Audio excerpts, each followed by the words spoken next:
दोस्तों, स्वागत है आप सभी का जेबीबी क्लासेस के ऑनलाइन प्लेटफॉर्म पर। जैसा कि आप सबको पता है, अपन पढ़ रहे हैं साइंस। क्या पढ़ रहे हैं? 10वीं क्लास की साइंस। आज अपन इसमें स्टार्ट करने वाले हैं बायोलॉजी। हाँ, जीव विज्ञान। क्या? जीव विज्ञान। तो जीव विज्ञान में अपना जो सिलेबस है उसमें सबसे पहले जो चैप्टर आता है वो आता है जैव प्रक्रम। क्या आता है? जैव प्रक्रम। तो आज अपन जैव प्रक्रम जो शब्द है उसके बारे में डिटेल से चर्चा करेंगे। देखो, जैव प्रक्रम पहले शब्द से पता चल रहा है जैव यानी कि जीव। क्या? जैव से क्या पता चल रहा है अपन को? जीव यानी कि जो सभी प्रकार के जीव हैं वो इस पृथ्वी पर कैसे अपना जीवन यापन कर रहे हैं उसके बारे में अपन डिटेल से चर्चा करेंगे। तो इसी आधार पर देखो, जीव अपन बचपन से पढ़ते आ रहे हैं, दो प्रकार के होते हैं, सजीव और निर्जीव। तो ऐसी वस्तुएं जिनमें जीवन नहीं होता, मतलब वो निर्जीव होती है, और जिनमें जीवन होता है वो क्या होती है? सजीव। तो ये तो छोटी छोटी क्लासों की बातें हैं। अपन 10th के हिसाब से 10th की लेवल पर इन पर चर्चा करेंगे। देखो, जो सजीव होते हैं उनका शरीर बना होता है कोशिकाओं से। किससे बना होता है? कोशिकाओं से। जबकि निर्जीव वस्तुओं में ऐसी कोई प्रक्रिया या ऐसी कोई संरचना नहीं होती है। तो जो कोशिकाएं होती है, तो कोशिका क्या होती है? कोशिकाएं मिलकर किसका निर्माण करेंगी? बहुत सारी कोशिकाएं मिलकर उत्तक बनाती है। क्या बनाती है? उत्तक बनाती है। ठीक है ना?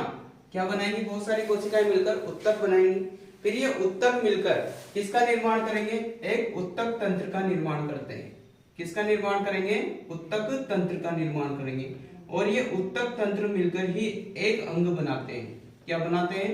एक अंग। जैसा कि मैं अपने हाथ का उदाहरण लूं, तो सबसे पहले इसमें कोशिकाएं, फिर बहुत सारी कोशिकाओं में मिलकर उत्तक बनाया, फिर बहुत सारे उत्तकों ने मिलकर एक उत्तक तंत्र बनाया, और उन उत्तक तंत्रों ने मिलकर मेरा एक हाथ बनाया, यानी कि एक अंग बनाया।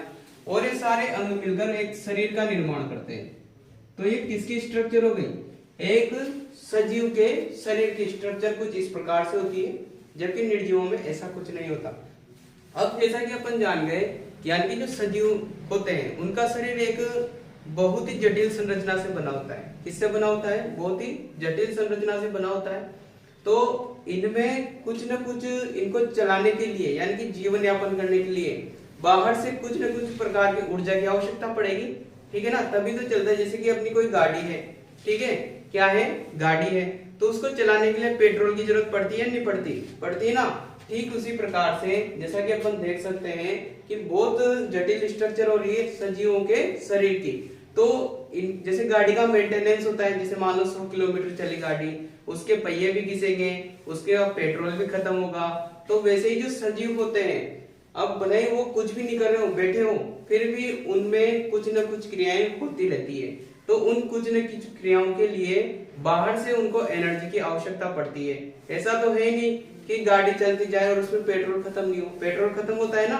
तो वैसे ही जो अपन सजीव हैं, तो अपन भले कुछ भी नहीं करें, फिर भी अपन को भी पेट्रोल, जैसे पेट्रोल की तो आवश्यकता नहीं पड़ती, लेकिन जैसे गाड़ी को पेट्रोल किसमें चाहिए? ऊर्जा ग्रहण करने के लिए। तो अपन को भी ऊर्जा लेनी पड़ेगी।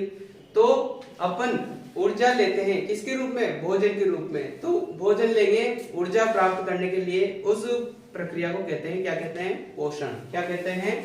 पोषण कहते हैं। क्या कहेंगे? पोषण। यानी कि पोषण क्या हो गया? खाद्य पदार्थ के रूप में अपन भोजन ग्रहण करेंगे, उससे अपने शरीर को क्या मिलेगी? ऊर्जा मिलेगी। तो यह प्रक्रिया क्या कहलाएगी? पोषण कहलाएगी। और अपन जानते हैं कि छोटी क्लासों में पढ़ के आए हैं कि जो अपना भोजन होता है उसमें विभिन्न प्रकार के पोषक तत्व होते हैं, और उनसे तरह तरह की ऊर्जाएं अलग अलग रूप में अपने शरीर को मिलती है। अब ठीक है, अपन ने भोजन तो ग्रहण कर लिया, ठीक है। अब जो भोजन ग्रहण किया, तो अपन ने पिछली कक्षा में पढ़ा है 9th कक्षा में कि जो कोशिकाएं होती है वो क्या करती है? उन भोज्य पदार्थों में से जो उनके आवश्यक पोषक तत्व होती है वो सोख लेती है, और जो अपशिष्ट होती है उनको बाहर भिजवा देती है। यही पढ़ के आए हैं अपन 9th क्लास में। तो यहाँ जो पोषण होगा, पहले उसका जो अपन भोजन ग्रहण करेंगे, पहले उसका क्या होगा? अपघटन होगा। ठीक है, भोजन लिया अपन ने, उसका क्या करेंगे? अपघटन। कहाँ होगा वो? शरीर के अंदर। कहाँ होगा? शरीर के अंदर होगा। देखो, अपन ने भोजन ग्रहण किया, उससे अपन को आवश्यक पदार्थ निकालने हैं, तो पहले उसका अपघटन करेंगे। तो अपघटन करने के लिए भोजन के साथ साथ अपन को ऑक्सीजन की भी आवश्यकता होती है। किसकी आवश्यकता होती है?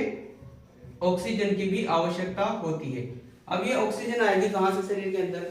तो अपना एक और प्रक्रम होता है शरीर का, जिसके द्वारा अपन ऑक्सीजन अंदर लेते हैं और दूसरी जो ऑक्सीजन के साथ दूसरी गैसें अंदर चली जाती है उनको वापस बाहर निकाल लेते हैं। मतलब ऐसे कह सकते हैं कि आवश्यक ऑक्सीजन को अंदर लेना और अनावश्यक गैसों का बाहर निकालना क्या कहलाता है? श्वसन कहलाता है। तो अपना एक और प्रक्रम आ जाता है श्वसन। क्या आ जाता है? श्वसन।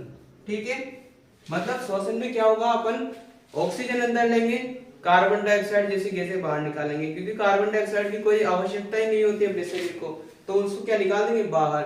और ऑक्सीजन की आवश्यकता किसमें लेते हैं? उपापचयी क्रियाओं में, मतलब जो भोजन होता है उसका अपघटन करने में। अब भोजन का अपघटन हुआ तो आवश्यक पदार्थ बनेंगे। क्या बनेंगे? आवश्यक पदार्थ भी बनेंगे। अब अपन रासायनिक अभिक्रियाएं पढ़कर आए, देखो इससे पहले वाले चैप्टर में, तो जरूरी थोड़ी है जो चीज अपन बना रहे हैं वही बनेगी रासायनिक अभिक्रिया में, उसके साथ सह उत्पाद भी बनते हैं जिनकी अपन को कोई जरूरत नहीं होती। ठीक वैसे ही अपने शरीर में आवश्यक पदार्थ के साथ साथ अनावश्यक पदार्थ भी बनते हैं, जो अपने लिए उपयोगी तो होते ही नहीं है लेकिन हानिकारक भी होते हैं, तो उनको शरीर से बाहर निकालना भी पड़ता है। तो आवश्यक पदार्थों के साथ साथ अनावश्यक पदार्थ भी इस अभिक्रिया में बनते हैं। कौन से पदार्थ? अनावश्यक पदार्थ। ठीक है, अब ये अनावश्यक पदार्थ बने तो इनकी आवश्यकता तो वैसे भी नहीं है, लेकिन ये शरीर में पड़े रहेंगे तो हानिकारक भी रहेंगे। ठीक है, तो इनको शरीर से बाहर निकाला जाता है और इस बाहर निकालने की प्रक्रिया को अपन कहते हैं उत्सर्जन। क्या कहते हैं? उत्सर्जन। ठीक है, क्या कहेंगे? उत्सर्जन। तो उत्सर्जन में क्या चीज आ जाएगी कि अनावश्यक पदार्थों या अवशिष्ट पदार्थों को शरीर से बाहर निकालने की प्रक्रिया क्या कहलाती है? अपनी उत्सर्जन कहलाती है। ठीक है, आई बात समझ में? देखो अपन सजीव हैं, अपना शरीर बहुत ही जटिल संरचना से बना हुआ है, तो इसके लिए अपन को पोषण की आवश्यकता पड़ेगी, श्वसन की आवश्यकता पड़ेगी, उत्सर्जन की आवश्यकता पड़ेगी। देखो पोषण लिया, भोजन लिया, ग्रहण किया, फिर आवश्यक पदार्थ बने, कोशिकाओं ने ले लिए और अनावश्यक पदार्थ अपन ने उत्सर्जित कर दी, फिर अपन को वापस भोजन ग्रहण करना पड़ेगा। तो ये प्रक्रिया निरंतर चलती रहती है, मतलब एक तरह से अपने शरीर का मेंटेनेंस हो रहा है। मेंटेनेंस को हिंदी में बोलते हैं अनुरक्षण। क्या बोलते हैं? अनुरक्षण। तो ये जो सारे प्रक्रम है ना, ये सब किसके पार्ट है? अनुरक्षण के। जैसे कि पोषण हो गया, पोषण भी किसका पार्ट है? अनुरक्षण का। इसके अलावा उत्सर्जन हो गया या श्वसन हो गया, तो श्वसन भी किसका पार्ट है? अनुरक्षण का। वो भी किसका पार्ट है? अनुरक्षण का। क्या? जो उत्सर्जन है वो भी किसका पार्ट है? अनुरक्षण का।